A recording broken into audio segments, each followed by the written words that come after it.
Have you ever heard of a family heirloom you can eat? Not fruitcake, something alive, bubbling, and ancient.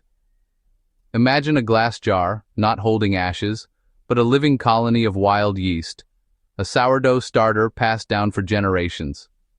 Each jar tells a story of survival and resourcefulness, nourishing families through thick and thin.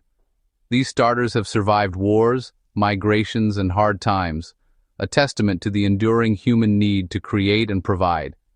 You can capture wild yeast in your own home and start a new tradition, your own living legacy. In 2020, the world locked down, and suddenly, everyone wanted to bake bread. Store shelves were stripped bare, not of flour, but yeast.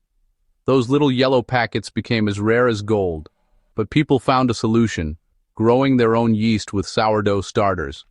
Kitchens filled with jars of flour and water, reviving the lost art of sourdough. It was a small act of independence, and for many, the start of a lifelong love of homemade bread. Making your own yeast starter isn't just a quirky hobby, it's about resilience and independence. It's knowing that no matter what's happening outside, you can turn flour and water into one of humanity's most fundamental foods. That's culinary freedom. With commercial yeast, you're a consumer at the end of a long industrial chain.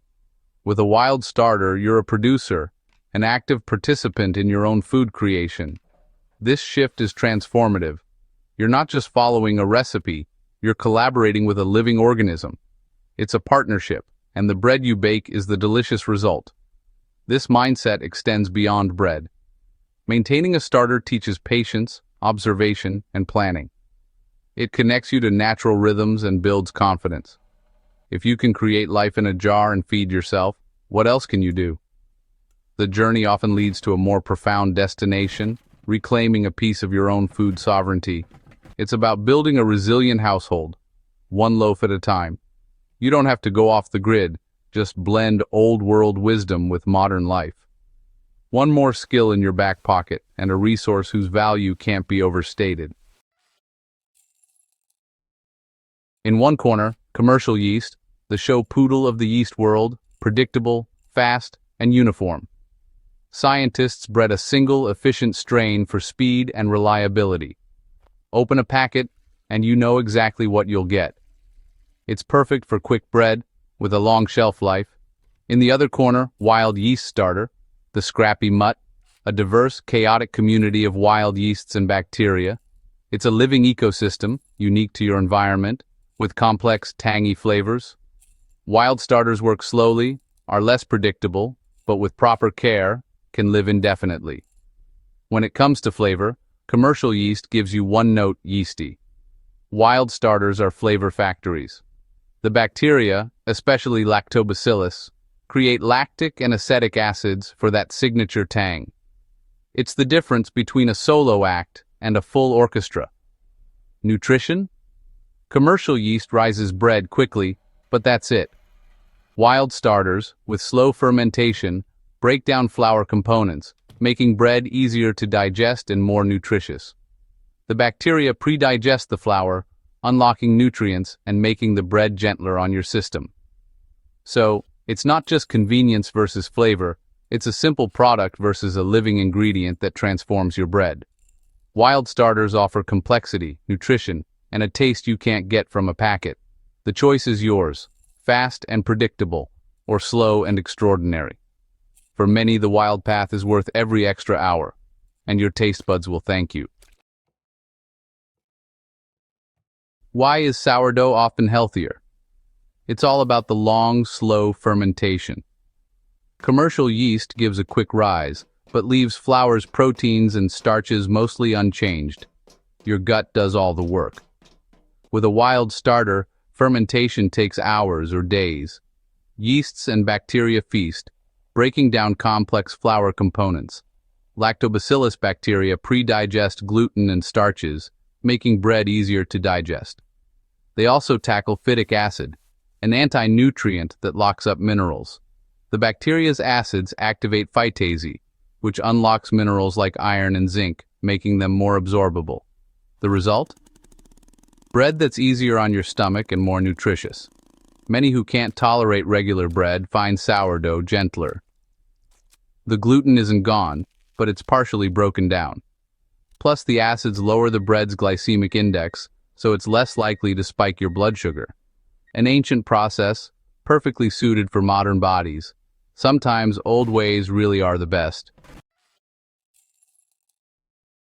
Want to capture wild yeast? The classic flour and water method works, but it can be slow. Here's a secret from pioneer bakers. Use potato water. Boil a potato, and the starchy water becomes a 5-star buffet for wild yeast. Boiling sterilizes the water, giving yeast a clean slate. The potato's starches are easy food for yeast, helping your starter take off faster. Potato water also contains minerals like potassium and nitrogen, yeast boosters. This nutritional boost helps yeast outcompete unwanted microbes. The result? A starter that's faster, sweeter, and more robust. The starches also give your starter a thicker, creamier texture, trapping bubbles and showing activity sooner. For first-timers, those bubbles are proof of life. Using potato water isn't cheating, it's smart, making your starter resilient and delicious. Sometimes, the simplest tricks are the most effective. Let's make a potato starter. You'll need a potato, flour, sugar, and a jar. Wash but don't peel a medium potato. Chop it, cover with 2 cups of water, and boil until tender. Don't drain. Save that cloudy, starchy water. Remove the potato chunks and let the water cool to lukewarm.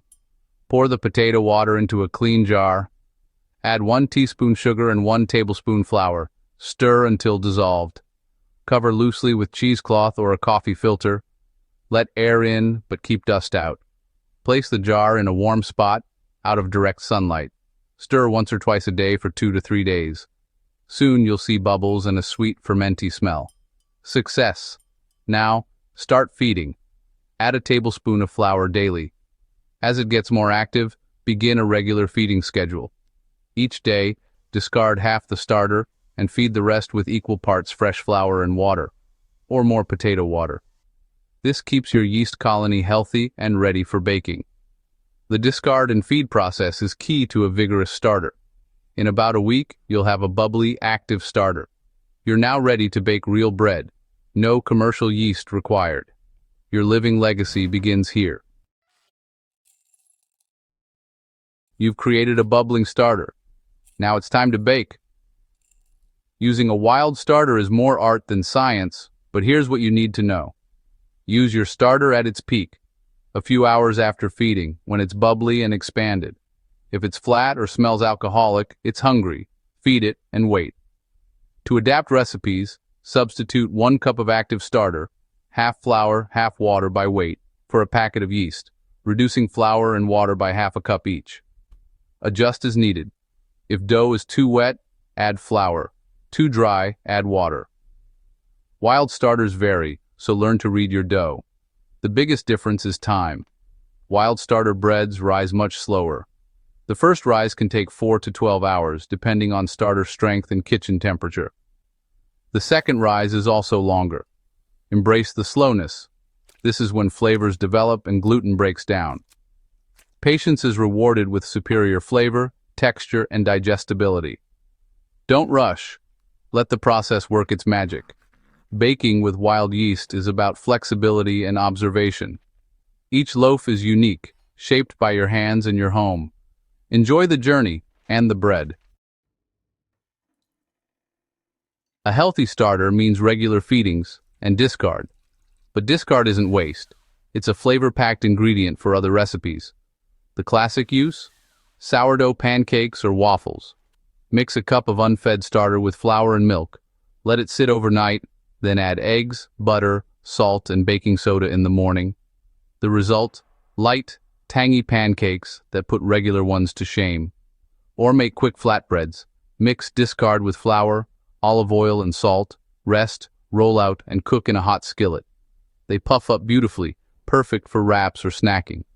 Add discard to crackers, muffins, or even as a coating for fried foods. See discard as a resource, not waste. Creative uses ensure nothing is wasted and make your kitchen more resilient. This completes the cycle of self-sufficiency. turning what would be trash into treasure. Using a potato starter isn't just about bread, it's a philosophy of delicious ingenuity. Let your creativity rise, just like your dough.